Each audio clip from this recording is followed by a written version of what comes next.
Alright, now we come to Wave 20, and here we got 2009. This was the return of Sneevely, who was Dr. Robotnik's sidekick during the 90s. Also, I think of another evil echidna is now a robot or something, a badnik. I remember reading this at the time in '09, and this was when the Sonic Archie comics were at a pinnacle. This was greatness. It was amazing. It was just this giant, phenomenal tidal wave where, here it is in '09, where Sonic is struggling so badly in the games, with such a mixed reception, so intense from the games. Sonic's reputation as a game character went down the toilet, but he was still kicking ass and having amazing adventures in the Archie comics. And this is why all Sonic fans should appreciate the Archie Sonic comics, because the Archie Sonic comics kept Sonic amazing during the darkest times of the games, of the game development. And also, this was probably the best storyline of the Archie Sonic comics when they brought back Sneevely. I mean, maybe a little bit better than Sonic Adventure 2.5. Yeah. Now, to me, as a fan, I felt like Sonic in 2008 was really it, because I despise Sonic Colors in 2010. I already made a video about how the 2010s ruined Sonic the Hedgehog, so for me, Wave 20, 2009, Archie Sonic comic right here, issue 199 of Archie Sonic comic. Like, to me, this is really the end of Sonic, to me, as a series. Like, this is how I truly feel. I mean, this isn't the total end, because the Archie Sonic comics still go on for a couple of years after '09, and we're going to talk about that in a second, but '09 was really the last, one of the final years where Sonic was Sonic, because the next year in 2010, they destroyed Sonic's character and personality in Sonic Colors, at least for the most part, where Sonic now becomes a douchebag in the cutscenes. So the games destroyed Sonic as a series in 2010, so, I mean, right at the beginning of the decade, guys. So to me, Sonic was always a 90s and 2000s character. That was Sonic's golden era, was those 20 years, those first 2 decades. That was it, really.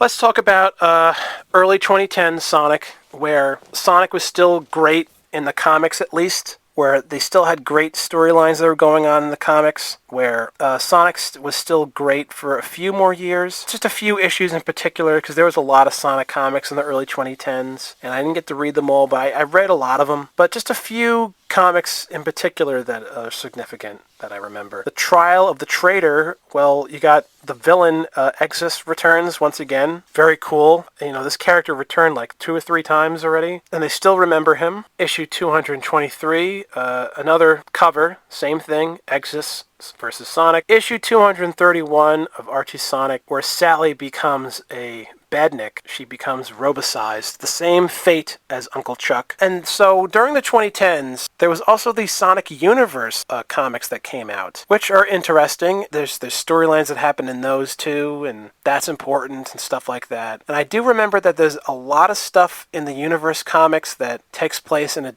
different dimension or something. Or I think the Universe comics takes place in the future. Not that the original Archie comics of Sonic never did that, because they did do that. But I think Universe, and by its title, I think it's showing more stuff that's in the full universe of Sonic, like in different storylines and different timelines and stuff like that. Which makes it, really confusing, actually, and that's why I felt very overwhelmed when Universe came out, the Sonic Universe comics. I think they're awesome, but it was just overwhelming, though, because now you got even more stuff to catch up on and all that. Still really cool, though. And also, in the early 2010s, Sonic had a crossover with Mega Man in the comics. Phenomenal. If you guys don't know about this, you should read this stuff, because they both fight each other and they both team up, and they have this amazing storyline going on with Sonic and Mega Man. The 2 blue video game icons together. Phenomenal stuff. Worlds collide. I remember it well. A lot of fond memories of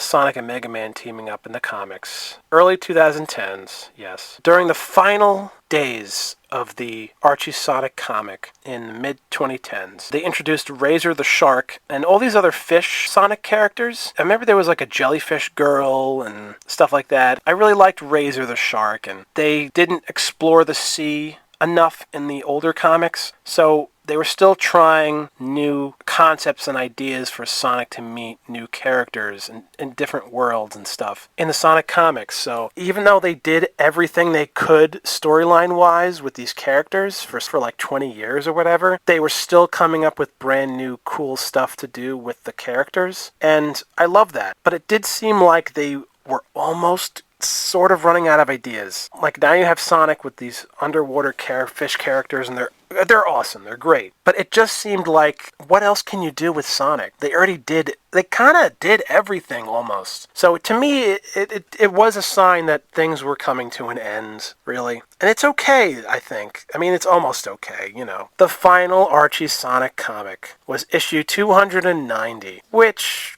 I mean, it was like a remake of Sonic CD, and it just shouldn't have been that. It should have been this ultimate. So it was 2016, the sad end of Archie Sonic. Because when the Archie Sonic comics ended, it was Sonic, the real true Sonic, now in a coffin. The nail was driven fully into the coffin of the original version of Sonic the Hedgehog. And yes, there's all these Sonic comics that came out after the Archie Sonic comics. They're nowhere near as good as the Archie era. The Archie era was peak Sonic.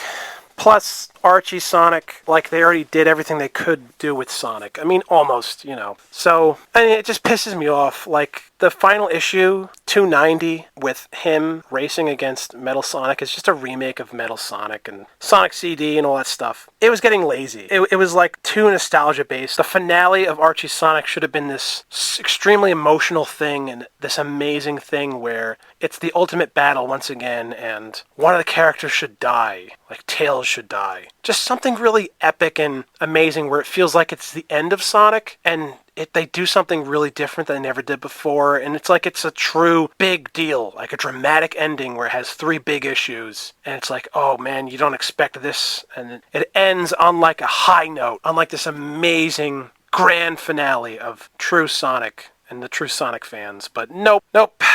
We got this stupid bullshit with the adventure era was totally dead as a doornail. Everything was now going back to 2D Sonic. Everything was going back to just full nostalgia and nothing new, truly new with Sonic anymore. And all the creativity of the characters and the storylines, it was now going to be done.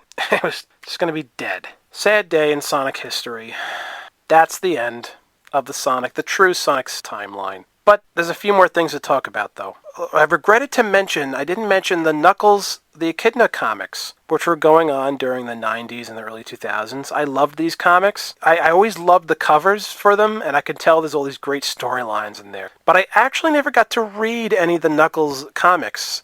So that's why I can't say where they take place in the story, in the timeline. But, you know, you could just do the math, or, you know, they're somewhere in the timeline, right? With the Chaotix and everything, they're there somewhere in the early 90s when they were released. But I would have to read all the Knuckles comics to know that. But the Knuckles comics were also phenomenal, and a lot of great girl Knuckles characters in there, and amazing stuff where it explains more of the lore of Knuckles and his backstory and his Echidna tribe and his lineage, all these other characters that you get to meet. It was like how Knuckles was so amazing and important back then. Kind of ruined Knuckles, and then they made him great again in the Sonic 2 movie that came out in the theaters. But yeah, this was back in the day when Knuckles was taken very seriously as a character, and it makes sense that Knuckles got his own standalone comic because he's one of the greatest Sonic characters, so it's perfect. Also, there was the Sonic X comics. These are important to mention because I think they have other storylines that don't take place during the show.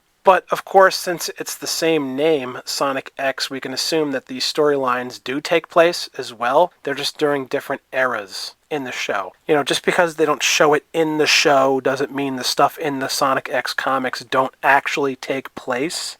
They just take place during different days, you know. It gets a little confusing, right? Now you got the Sonic X comics, Sonic Universe comics, the Knuckles comics. But I'm explaining it all, and I definitely think it all fits at the end of the day. And here you got, you know, Perfect Chaos on the front cover of one of the Sonic X comics where, again, like the Sonic X show was the anime version, the expanded version of the adventure games. It really has episodes that expand the stuff that happens in the adventure games. They explain stuff that you don't get to see that happened during that time, like the stuff with Chris Thorndike and the Chaotix coming back. This is it. This is my special tribute, ultimate tribute video to Sonic the Hedgehog. This is my opinion of the Sonic timeline. I did the best that I could.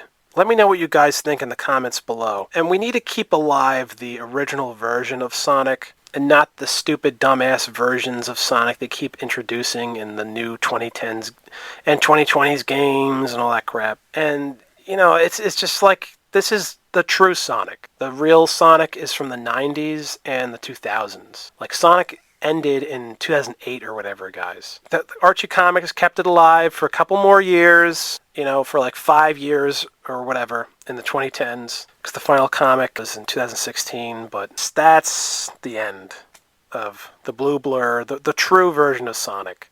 So my name is SuperPet98. Thank you all so much for watching.